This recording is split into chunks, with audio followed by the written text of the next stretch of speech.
كده بقى إحنا حطينا الفاصوليا الخضرا في الأكياس، كده بقى نفرّزها في الفريزر ونحطها في الفريزر وإحنا مرتاحين، مش هيحصل لها أي حاجة وهتبقى خضرا زي ما هي.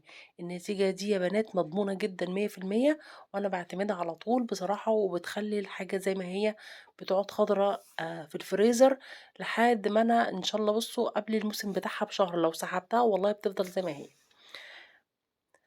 السلام عليكم ورحمة الله وبركاته، عاملين إيه؟ يا رب تكونوا بألف خير. معاكم نونة من قناة حياة نونة.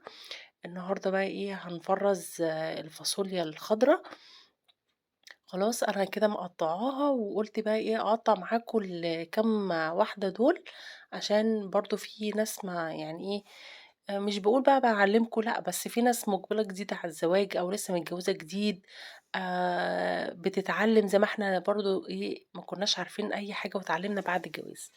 بُصّوا أنا كده باقطّع الفاصوليا، باشيل الحتّة اللي من فوق والحتّة اللي من تحت دي بارميها طبعًا، وباقطّع الفاصوليا بزاوية كده عشان تبقى شكلها حلو. أنتِ لو عايزة تقطّعيها أكبر من كده أو أصغر من كده براحتك طبعًا في التقطيع. كده أنا خلّصت، دول تقريبًا كيلو ونُص فاصوليا خضرا. خلاص كده أنا دي ما غسلتهاش، أنا قطّعتها على طول. هاقول لكم ليه ما غسلناهاش، هتشوفوا اتفرّجوا بقى على الفيديو على للآخر وهتشوفوا إحنا ليه ما غسلناهاش، وبرضه هتضمني النتيجة ونضافتها 100%. يالّا بقى نشوف هنعمل إيه تاني. بُصّوا أنا كده كنت حاطة حلة على النار، وحاطة فيها ليمونة كده مقطّعاها نُصّين. هتقولي لي ليه حطيت الليمونة، حطيت الليمونة باحس إن هي بتدّي ريحة كده للخضار، وفي نفس الوقت بتحافظ كده على الخضار بتاعه، يعني ما يبقاش يدبل بسرعة أو الكلام ده. في ناس بتحط بيكربونات الصوديوم، في ناس بتحط سكر. بس أنا بصراحة بُصّوا ولا باحب أستخدم كربونات السكر كربونات السكر، كربونات الصوديوم في الأكل خالص. يعني لأ، ما الليمونة أحسن لي بكتير وأنا مجرباها بصراحة. بُصّوا هابدأ كده حطيت الفاصوليا على النار في المَيّة المغلية، وهابدأ يعني أسيبها على النار 7 دقايق، 10 دقايق بالكتير أوي، عشان بس أضمن إن هي تاخد غلوة، عشان هي هتاخد فترة عقبال ما تغلي. تمام، ما تشيلهاش على طول، كده هي بتبقى نيّة خالص فما فيش مشاكل، مش هيحصل لها أي حاجة ولا هتستوي معاكِ ولا الكلام ده. أنا بس هاستنى ال10 دقايق عقبال ما تاخد الغلوة في النار على المَيّة المغلية وخلاص كده. بُصّوا يا جماعة، في ناس بتجيب الفاصوليا الخضرا و وتقطّعها وتحطها في الصلصة على طول. ده ما ينفعش عشان أنا سمعت أو قريت قبل كده إن الفاصوليا الخضرا فيها مادة سامة، فلازم تجيبيها وتحطيها في مَيّة مغلية، حتى لو أنتِ عايزة جايباها فريش وهتطبخيها في نفس اليوم، مش لازم تفرزيها، برضه حطيها في مَيّة مغلية تنزّل بس الحاجة اللي فيها. تمام كده؟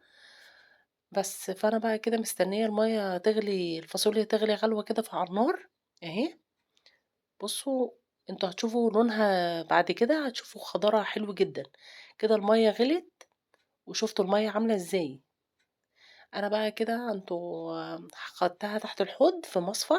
طبعًا أنا ما صورتش دي عشان أنا كنت ماسكة الموبايل بإيد، وطبعًا باعمل بالإيد التانية. فأنا فصلت بصراحة وفضيتها في مصفى تحت الحنفية على طول. شُفتوا بقى أنا ما غسلتهاش ليه، عشان كده حطيتها في مَيّة مغلية، فنزّلت كل الشوائب أو أي حاجة مش حلوة فيها، الترسبات اللي فيها وكده. وبرضه بعد كده بانزّل عليها مَيّة فاترة من الحنفية، فبُصّوا بتضيّع أي حاجة خلاص كده. أنا كمان مش ما سِبتهاش في المَيّة السخنة عشان ما تتهريش منّي أو ما تاخدش السِوَى اللي أنا مش عايزاه، هي كده نيّة، فاهمين؟ فدي بقى كده بُصّوا أنا شِلت الليمون فيها، ما باشيلهاش في الفريزر بالليمونة خلّي بالكم. أنا كده شِلت الليمون وطبعًا رميته. خلاص، ممكن تستفادي منه وأنتِ تعملي بيه أي حاجة تاني، يعني تعملي بيه صابون أو تنضّفي بيه أو كده. بُصّوا الطريقة دي أنا مُعتمداها بقى لي كتير بصراحة، ووالدتي اللي كانت معلّماهاني بصراحة، فحلوة جدًا الطريقة دي. أنا ولا باحُط بقى بيكربونات الصوديوم ولا الكلام ده خالص، هي بتفضل زي ما هي خضرا في الفريزر ما بيحصلهاش أي حاجة. حتى بُصّي لو قعدت سَنة ولسه هاخد كيس الفاصوليا بتفضل زي ما هي. كده بقى أنا خلّصت خلاص، باسيبها بقى يا جماعة تصفّي المَيّة بتاعتها شوية، باحط تحت المَصفى طبق واسيبها لإن كل ما يبقى بتسيبيها تفضّي المَيّة من عليها، ما بتبقاش متلّجة زيادة عن اللزوم وقت ما أنتِ بتطلّعيها.